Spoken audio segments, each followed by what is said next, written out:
안녕하세요. 김동서입니다. 5월 13일 아침 시황하도록 하겠습니다. 오늘 새벽에 끝난 미국 시장은 급락해서 마감을 합니다. 다우도 나스닥도 양시장이 다 급락했죠. 오늘 급락한 이유는 그 소비자 물가지수에 대한 지표가 예상보다 큰 폭으로 나왔습니다.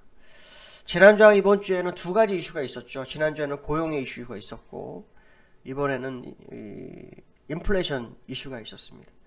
지난주 고용은 아시겠지만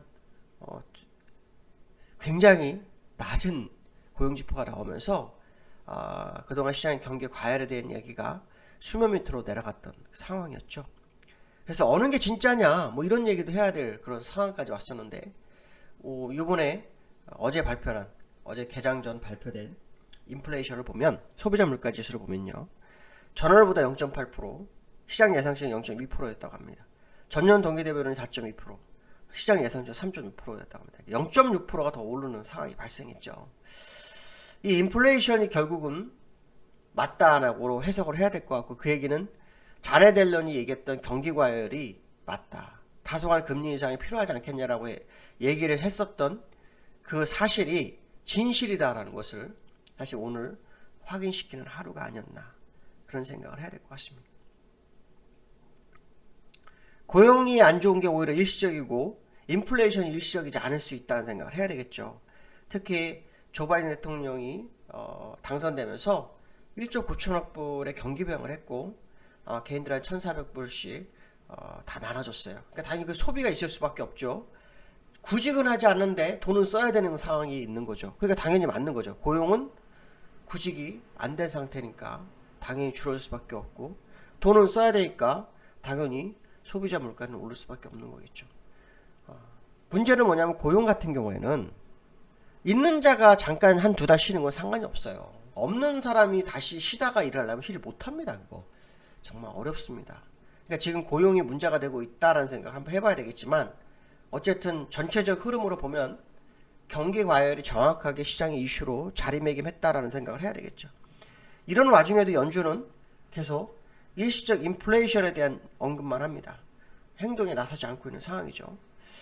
계속해서 립서비스를 하고 있는데, 이 립서비스보다는 실체적 대응 방법을 공개하는 게 맞죠. 저는 옐런이 말한 금리 인상이 답일 거라고 보고 있어요. 근데 이거를 애둘러서 다르게 얘기하는 거다. 사실 금리 인상 외에 할 수 있는 게 뭐가 있습니까? 별로 없습니다.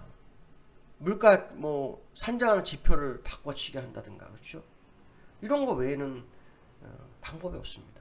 근데 연준은 계속해서 자기들은 대응 도구가 있다고 했습니다. 그러니까 이 도구에 대한 의심을 시장을 하기 시작할 겁니다.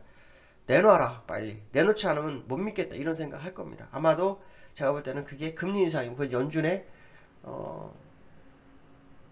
의장 출신 자네 렐런이 가장 잘합니다. 인플레이션에 대해서 자기는 전공자라고 했습니다. 그렇다면 결국 그가 말한 게 답일 거다. 그럼 연준이 말한 건 다 새로운 대응책은 없는 거다라는 생각 해볼 필요성이 있다. 오히려 그것은 시장에 충격을 줄 수 있는 이슈가 될 수도 있습니다. 그래서 이걸 한번 계속 확인해야 되지 않을까, 이렇게 보고 있습니다. 자, 기술적으로 좀 볼게요. 기술적으로 보면 다우가 20일선 깨지 않다가 무너뜨리면서 60일선으로 가고 있는 그런 형국의 모습이죠. 그렇죠? 어저께 별로 안 빠지더니 오늘 싹 빠져버리고 흘러가는 그런 상황입니다. 나스닥 볼까요? 나스닥 종합 보시면 어떻습니까? 어저께 양복을 줘서 특히 121선 밟고 움직였어요. 그래서 그러니까 121선을 이탈했다가 다시 올라왔어요. 그래서 굉장히 강하구나 했는데 결국 무너지면서 201선을 향하고 있고, 이거를 조금 주봉으로 다시 보면 기준선에 이제 와 있는 상황입니다. 현재 상태로서는 이 저점들이 거의 다 무너지는 상황으로 가고 있는 상황이다. 이게 무너지게 되면은 하락 충격이 상당히 있을 수 있죠. 기술주들이 시장이 상당히 악 영향을 주는 그런 상황이다. 뭐 이런 해석을 해볼 필요성이 있다라고 보여집니다. 어쨌든 나스닥이 이렇게 됐다. 그러면 이제 우리나라 시장도 그 영향을 받을 수 있지 않을까라는 생각을 해봐야겠죠. 아시겠지만 우리나라 코스피 하나만 잠깐 보겠습니다. 코스피를 보면 자 주봉 지금 어땠습니까? 60주선커녕 20주선커녕 기준선까지도 못 가고 있는 상황이라서 오늘 코스피 지수가 어떤 영향을 받을지 봐야 될 것 같습니다. 계속해서 잘 버텼습니다. 기술적으로 좀 다우 나스닥 기준으로 보면 우리나라 지수가요 지금 2900 정도 가 있어야 되고요. 다우 기준으로 봐도 21선 깨졌죠. 이게 절반쯤 왔으니까 3000이 깨져야 됩니다. 그러니까 오늘 만기날입니다. 오늘 만기날이니까 변동성 장난 아닐 것 같다는 생각이 듭니다. 특히 외국인들 수급 어마어마하게 매도가 나오고 있기 때문에 알고 있었다고 봐야 되겠죠. 지표를 이들은 알고 있었고 우리는 모르고 있었단 그런 생각을 해봐야 될 것 같습니다. 그 얘기는 만기날 오늘 견디기 힘든 하루가 될 수도 있지 않을까라는 생각도 드는 하루입니다. 그래서 좀 주의가 필요하지 않을까 뭐 그런 생각을 해봐야 될 것 같고요. 오늘 시장에서 환율 제가 어저께 마거시장에서 1130원 안착 여부를 좀 보십시오 여기환율을 했는데 오늘 여기환율에서 1132원 90전에서 끝났습니다. 이게 무슨 의미가 있을까라는 생각을 하셔야 됩니다. 1132원 90전에 돌파를 하고 끝났다. 기술적으로 한번 접근해 보겠습니다. 우리나라 원달러는 위험자산과 반대로 가는 게 거의 정설이잖아요. 근데 지금 보시면 이제 주봉 먼저 보여드릴게요. FXPay 뚫고 올라왔죠? 뚫고 올라왔습니다. 그쵸? 캔들을. 현재 위치에서 보시면 지난주 양봉, 오늘도 이번주 양봉인데 지난주 윗꼬리가 살짝 있었죠. 그 양봉을 메워주는 양봉이 나왔습니다. 일봉을 보면 좀 얘기가 좀 더 신빙성이 커집니다.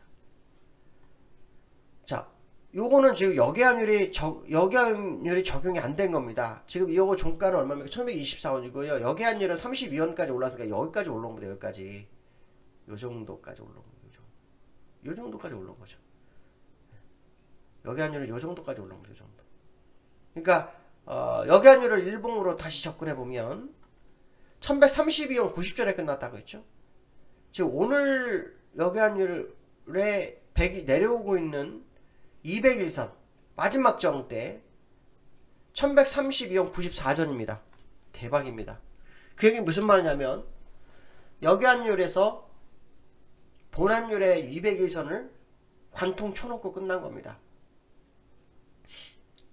근데 원달러는 200일선이니까 그럼 코스피 기준으로는 원달러 200일선이면 코스피로 200일 깨진다고 쳐보십시오. 지금 2700도 깨져야 되는 겁니다. 그러니까 지금 우리나라 시장이 견디고 있는 이유는 아마 만기라는 것도 있겠지만 미국이라든가 이런 나라들이 미국의 다우가 좀 덜 빠진 거 그 다음에 그랬기 때문에 혹시 반등이 들어왔을 때 아시아 시장이 많이 빠졌잖아요. 아시아 시장이 되돌리면은 그거에 맞춰서 키높이를 맞춰보려고 했던 세력들 특히 그 기관들의 매수세 얘들이 그 생각을 했던 것 같습니다. 근데 미국이 무너졌죠? 그러면 이제 어떻게 됩니까? 키높이 맞추러 가야 되는 거예요. 그러니까 오늘 사실은 변동성이 상당히 있는 하루가 되지 않겠냐 생각을 해보셔야 될 것 같고 만기라는 거 그 시간이 또 같이 왔다는 것도 한번 생각을 해볼 필요성이 있다 이렇게 말씀드릴 수 있고요. 오늘 수급적인 부분을 보시면 오늘 삼성전자 외국인 집중 매도 했습니다. 오늘 그 뉴스 중에 하나가 뭐냐면 삼성전자 공매도 얘기가 나옵니다. 삼성전자의 수급을 보시면 어저께 일단 수급을 보시면 죄송합니다. 어제 수급을 보시면 외국인 2조 7천억 팔았어요. 근데 기관이 안 팔았어요. 이게 제가 개인은 샀지만 기관이 시장을 방어했다 이렇게 생각하는 거거든요. 왜? 아시아 시장이 오르면 좀 버티고 또 미국이 안 빠지면 버티고 이래서 올라갔거든 이 생각인데 결국 다 빠졌으니까 이제 기관들도 헉 하는 마음으로 시장 대응하지 않을까 이렇게 봐야 되겠죠. 근데 이제 오늘 새벽 뉴스 나온 중에 하나가 뭐냐면 공매도가 삼성전자 현대차로 몰리고 있다고 합니다. 그래서 지금 매도가 이렇게 많이 나왔다고 생각한다면 삼성전자 차트를 볼 필요성이 있겠죠. 삼성전자를 보시면 지금 얼마예요? 120선 깨졌어요 어저께. 200일선 갈 확률이 높아졌죠. 71,500원. 주봉으로 보시면 기준선 깨졌죠. 월봉으로 보시면 5월선이 깨진 상태입니다. 결론적으로 말하면 시장의 그 부빌 언덕이었던 또 개인들이 집중 매수를 했던 삼성전자가 개인들의 부빌 언덕이 안 될 확률을 좀 열어두고 봐야 될 것 같습니다. 금방 뉴스가 나오네. 머스크가 테슬라 차에 비트코인 결제를 중단했다는 얘기가 나옵니다. 야, 이렇게 되면 비트코인이 못 버티겠죠. 예, 못 버틸 수 있습니다. 비트코인도 같이 보면 비트코인을 제가 갑자기 왜 말씀드리면 뉴스가 나서 얘기한 것도 있지만 사실은 투심이라고 했잖아요. 투심.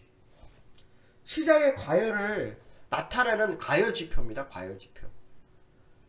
제가 비트코인을 잠깐 얘기하고 있겠습니다. 원래 비트코인 생각을 안 했다가 뉴스가 참 밑에 나가서 얘기를 하는데 비트코인이 왜 저는 아니다라고 하는 이유는 첫 번째가 이유가 아시겠지만 중앙은행이 만든 통화가 아니에요. 두 번째 떠나서 주식은 뭡니까? 기업에 투자하고 생산성을 보는 거잖아요. 비트코인은 생산성이라는 게 없습니다. 그냥 돈을 어떤 보물 하나를 놓고 서로 가치를 매기는 거에 불과한 거예요. 우리가 주식의 가치는 뭡니까? 생산성이라든가 뭐 재료라든가 뭐 있는 거지만 돈은 그런 게 없잖아요. 그러니까 돈을 보물이라고 보물을 서로 사기 위해서 주가를 올리고 내리고 하는 거에 불과한 거다. 그렇기 때문에 비트코인은 사실은 의미가 없는 거다. 이렇게 해석을 하는 겁니다. 물론 뭐 이거는 사신 분한테 죄송하지만 제가 보는 관점에서 그렇다. 근데 금방 비트코인 얘기가 살짝 나오는 거 보니까 그렇지 않아도 미국이 흔들리는데 갑자기 비트코인 이익까지 나온다면 엎친데 덮쳤다. 뭐 설상가상 뭐 이런 상황이 시장에 연출되는 거 아닌가. 이 생각이 갑자기 들었습니다. 자, 오늘 목요일입니다. 만기나 잘 대응하시고 기쁜 하루 되시기 바라겠습니다. 오늘 여기까지 하겠습니다. 감사합니다.